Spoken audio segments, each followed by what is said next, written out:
एक भिखारी दरवाजे के पास आकर भीख मांगता था और घर का मालिक हमेशा घर के बाहर आते ही उसे देखकर चिढ़ करता था। कई बार उसे गालियां भी बकता। वो कहता, तू जिंदा ही क्यों है? पूरी जिंदगी ऐसे ही भीख मांगेगा क्या? धरती का बोझ क्यों बना बैठा है? और कभी कभी उस भिखारी को गुस्से में वह धक्का भी मार दिया करता। इतना कुछ हो जाने के बावजूद भिखारी के मुंह से सिर्फ यही निकलता कि भगवान तुम्हारे पापों को माफ करे। एक बार सेठ को धंधे में बड़ा नुकसान होने की खबर मिली। सेठ बहुत परेशान था कि उसके दरवाजे पर वही भिखारी आया। गुस्से में अपना आपा खोते हुए सेठ ने उस भिखारी को पत्थर दे मारा। पत्थर लगने के कारण भिखारी का सर फूट गया और उसके सर से खून बहने लगा।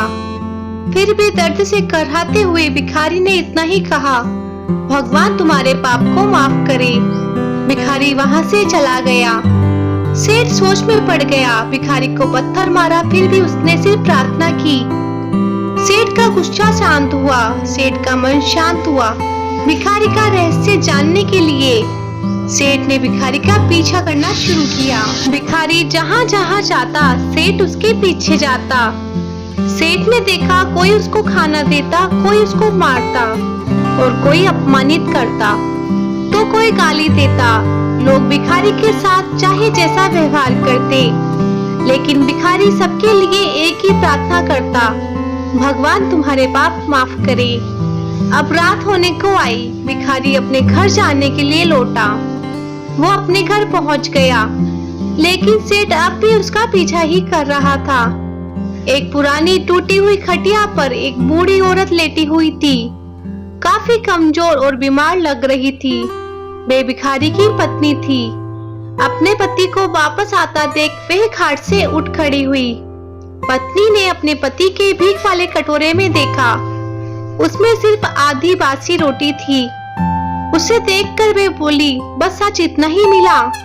और हाँ, आपके सिर से खून निकल रहा है, ये चोट कैसे लगी?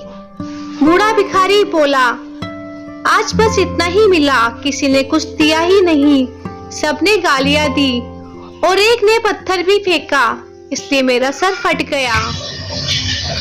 एक गहरी ठंडी सांस लेकर बूढ़ा भिखारी फिर से बोला कि मेरे ही पाप का फल है। तुम्हें याद है कुछ सालों पहले हम कितने अमीर थे? क्या कुछ नहीं था हमारे पास? हमारे पास हर चीज जरूरत से ज्यादा थी, लेकिन हमने कभी दान नहीं किया। और उससे भी बुरा हमने उस अंधे भिखारी के साथ किया जो हमारे द्वार पर भीख मांगने आया करता था। बूढ़ी पत्नी की आंखों में आंसू आ गए। वह बोली, हाँ, हम उस बेचारे अंधे के साथ बहुत बुरा करते थे, उसका अपमान करते थे, उसे खाने के लिए रोटी की जगह कागज दिया करते, उसका मजाक उड़ाया करते और कभी कभी मारा भी करते। मैंने कभी उसको रास्ता नहीं दिखाया। एक बार मैंने उसके मुंह पर मिट्टी भी फेंकी थी और वह हमेशा दुखी होकर यही कहता कि भगवान तुम्हें तुम्हारे किए की सजा देगा, भगवान तुम्हारे पापों की सजा जरूर देगा। उसका शाप सच हुआ और हम इस दुख भरी जिंदगी में आ गए। भिखारी बोला, हाँ, उसका शाप सच हुआ, इसलिए मैं किसी को बद्दुआ नहीं देता, चाहे कोई मेरे साथ कैसा भी बर्ताव करे। मैं हमेशा उसके लिए प्रार्थना करता हूँ। मैं नहीं चाहता कि कोई भी हमारे जैसे जिंदगी का अनुभव करे, किसी को भी हमारे जैसे दुखों का सामना करना पड़े। वो नहीं जानते कि वह कितना बड़ा पाप कर रहे हैं, इसलिए अनजाने में हुए पाप की ऐसी सजा किसी को भी मिले मैं नहीं चाहता। सेठ वहीं पर छुपकर ये सारी बातें सुन रहा था। अब उसे सब कुछ समझ में आ गया था। भिखारी और उसकी पत्नी ने वह आधी रोटी मिल बांट कर खाई और भगवान को धन्यवाद बोलकर सो गए। अगले दिन वही भिखारी फिर से भीख मांगने गया सेठ के घर के पास। घर के पास जाते ही सेठ ने पहले से गर्म रोटी उसके लिए निकाल कर रखी थी। उसे हूँ देते हुए सेठ विनम्रता से बोला, माफ कर दीजिए बाबा, मुझसे बहुत बड़ी गलती हो गई। बूढ़ा भिखारी बोला, भगवान तेरा भला करे।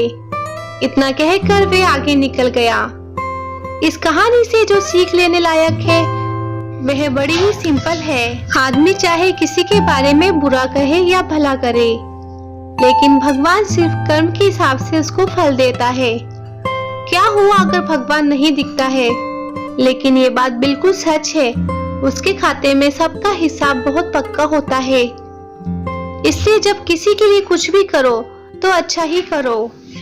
तो दोस्तों, ये थी हमारी आज की कहानी। अगर आप लोगों को ये वीडियो पसंद आई है तो आप इसे लाइक कर सकते हैं, शेयर कर सकते हैं, और ऐसी वीडियोस रोज देखने के लिए आप हमारे चैनल लाइफ लेसन स्टोरीज को सब्सक्राइब कर सकते हैं।